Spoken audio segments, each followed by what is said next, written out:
माननीय अध्यक्ष महोदय, आपल्याला कल्पना आहे की दिनांक 1 मे 2026 रोजी पुणे जिल्ह्यातल्या नसरापूर इथे एक अतिशय वाईट घटना घडली होती, ज्यामध्ये 3 वर्षाच्या एका मुलीवर अत्याचार केला आणि तिची हत्या करण्यात आली होती।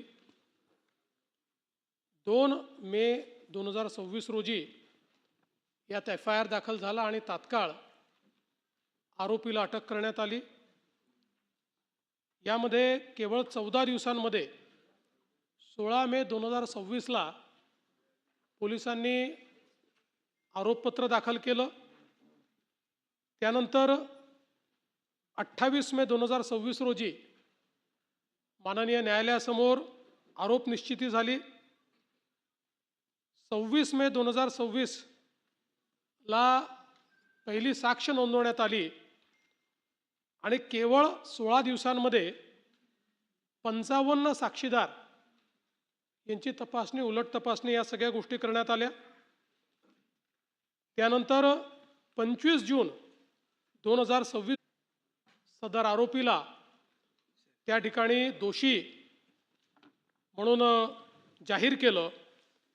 म्हणजे जवळपास घटना घडल्यानंतर 55व्या दिवशी न्यायालयाने त्याला दोषी ठरवलं आणि त्यानंतर 29 जून म्हणजे आज आरोपीला तिहेरी फाशीची शिक्षा ही न्यायालयाने दिलेली आहे। केवळ 29 दिवसामध्ये 55 साक्षीदार तपासून सर्व प्रक्रिया पूर्ण होऊन या ठिकाणी ही फाशीची शिक्षा झाली आहे। या निमित्ताने न्यायालयाचे विशेष आभार मानतो। याचं कारण चार्जशीट दाखल करेपर्यंत टाइमलाईन ही पोलिसांच्या हातात असते, पण त्यानंतर ती मुख्यत्वे करून न्यायालयाच्या हातात असते। या प्रकरणामध्ये न्यायमूर्ती SR साळुंखे यांचे मी विशेष आभार मानतो की त्यांनी आपल्या सुट्ट्या देखील रद्द केल्या आणि कंटिन्युअस सुनावणी या विषयाची घेतली। खरं म्हणजे अशा प्रकारच्या नराधमांवर आपल्याला जर कारवाई करायची असेल आणि त्याचा जरब बसवायचा असेल तर वेळेत न्याय मिळणं हे अत्यंत गरजेचं आहे। आणि निश्चितपणे मला असं वाटतं की या संदर्भात न्यायालयाने स्वतः एक नवीन उदाहरण हे आपल्या पुढे मांडलेलं आहे। मी पुणे ग्रामीणचे SP संदीप सिंग गिल आणि त्यांच्या अधीनस्थ जेवढे अधिकारी यामध्ये काम करत होते, कर्मचारी काम करत होते, त्यांचे अभिनंदन करीन, कारण त्यांनी अतिशय चांगल्या पद्धतीनं पुरावा जमा केला आणि सगळे पुरावे योग्य पद्धतीनं त्या ठिकाणी ॲप्रिशिएट झाले। त्यामुळे फाशी देण्याकरता case has to be proven beyond doubt, त्या पद्धतीनं बियॉन्ड डाऊट या ठिकाणी या सगळ्या पुराव्यांच्या आधारावर आपण ती केस प्रूव्ह करू शकलो।